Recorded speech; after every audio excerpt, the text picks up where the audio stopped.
of the famous rabbis of yesteryear. Now, we happen to be on the 22nd of Tammuz. Chavbet Tammuz marks the Hilula of a famous rabbi and doctor, Rabbi Dr Hillel Farhi, Zecher Tzadik Libracha.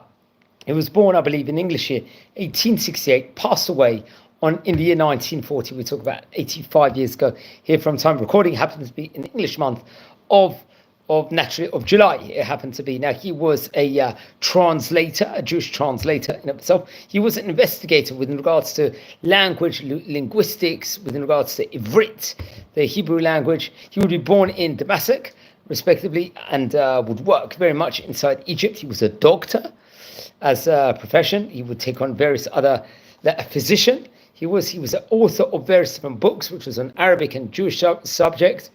He would translate from various different languages to other languages. Hariviat le'omer chi'am, as they say in Hebrew.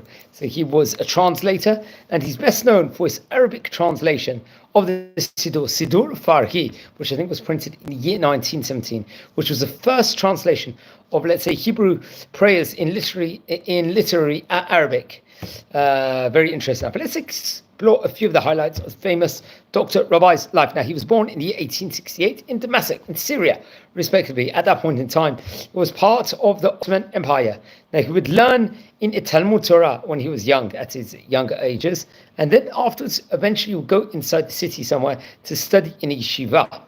It's reported over, so he'd progress his Jewish studies in yeshiva in the city, but at the same time, I think he would also study in a secular school. He will take on various different languages to become fluent in, especially Arabic, Turkish, French, English, and Italian. He would encompass a breadth of various different lashonot, or languages, as they say in English.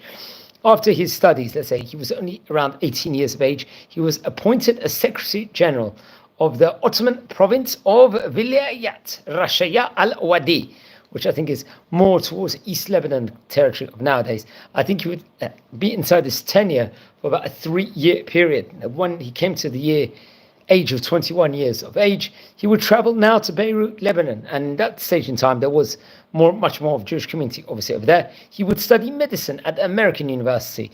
After completing his studies, he would go on to move to London, where he specialized in medicine, I believe, for a decent 4-year time period, and would go to study at New York College. Now, I think there was various maybe illnesses that was going around at that point in time. I think tuberculosis, as they say, we've mentioned this before on various occasions. I think people were suffering from that at that window of time, so he would have to move to Hawaii, I think in Egypt. That will be the next port of call over there, and work as a doctor in Aswan for, I think for many, many years. And he would receive many honors and dedications because of the great work he did. In Egypt, he would found various different societies, most notably, I think, Yisad Chevrat B'Shem Tzedakah U'Merpah, a charity organization, a healing organization, let's just translate into English, which would have really helped, poor, sick people that were suffering, not just that they were financial difficulties, but they were also suffering with medical and healthcare, and obviously they'll need help and assistance. Now, he wrote various different Torah colossal works. So we said from the outset he would translate Hebrew into Arabic, and so on and so forth, and really encompass, let's just say, in of itself, the Jewish community in of itself. He'd translate mostly Jewish religious works from Hebrew to Arabic, and was activated, and let's say, in the Jama al-Shuban al-Yahud al-Misriyin, this association of young Egyptian Jews, and published many articles. I think there was a newspaper at that point in time, the Al-Shams, if I'm not mistaken, that was very much connected and edited to someone of the name Ya'akov Malki.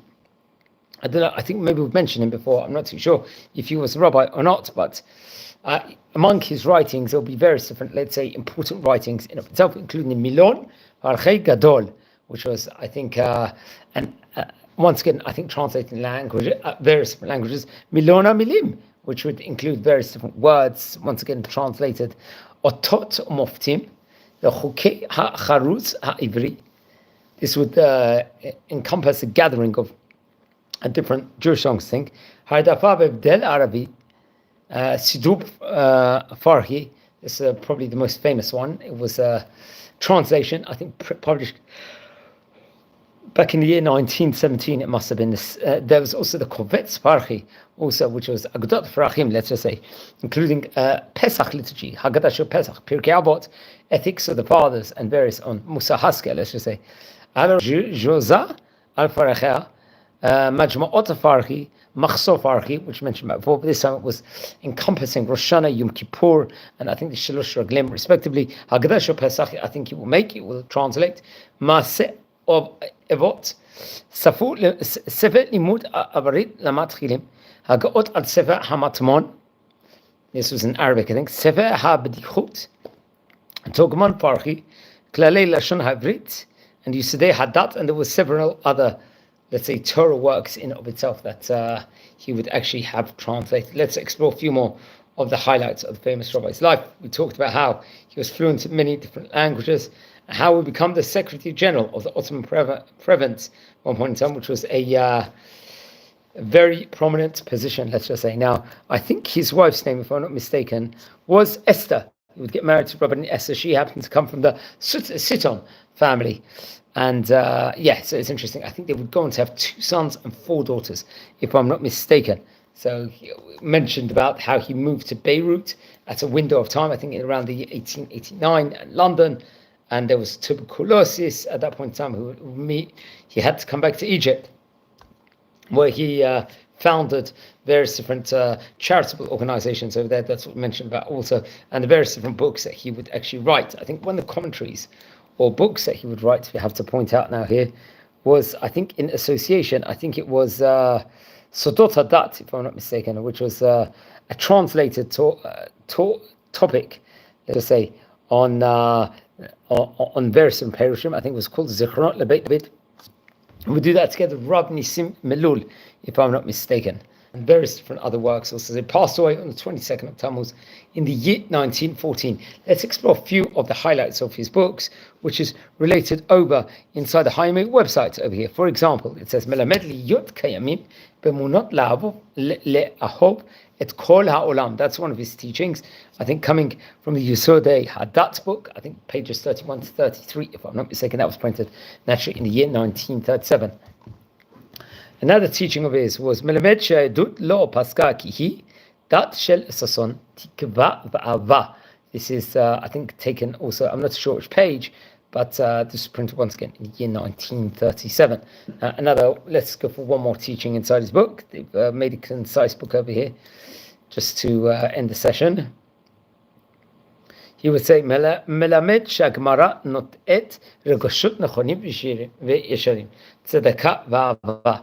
Once again, illustrating the importance of Talmud within regards to a daily Torah, let's say, studying schedule in of itself. That once again printed in 1937. I thought it would definitely be excellent teachings actually to convey, because he was a very great rabbi of his time. Now, friends, we're a community here. We are learning about the famous rabbis of yesteryear. Now, if you descend from any of the great chachamim we are speaking about, please send me an email. I would love to hear more information, because we're growing as a channel and going from strength to strength. And I can't stress the importance of the great work, and it can't be done without all you great people out there. Now, we're nearing 7,000 subscribers, as I've just said beforehand. If you descend from any of the great rabbis, please send me an email. I would love to hear more information about the great rabbis. If you've got any friends that might be interested in watching any of these videos, please share these videos also to other people, and look at the playlist of other great rabbis, biography videos we've covered over here already in the past 3 year plus since we've actually started this channel. It's not just that, we are doing many different, let's say, Torah importances online, and we're going really from strength to strength, and it's absolutely phenomenal with what's going on and how much interest there is in the Torah. So we're speaking about doctor today, and a Rabbi Dr Hillel Farhi, who was a famous rabbi of his time and passed away 85 years ago. We're talking about in the year 1940, it happened to be, I think, the time period, obviously, when it was the Second World War. So please, everyone, learn more about him and learn more about the famous rabbis of yesteryear. Wishing you blessings from Israel. Thanks, everyone, for watching, and have everyone a great night. And I really appreciate everything, all the great work you guys are doing. It's absolutely amazing. So thanks very much. Have a great night.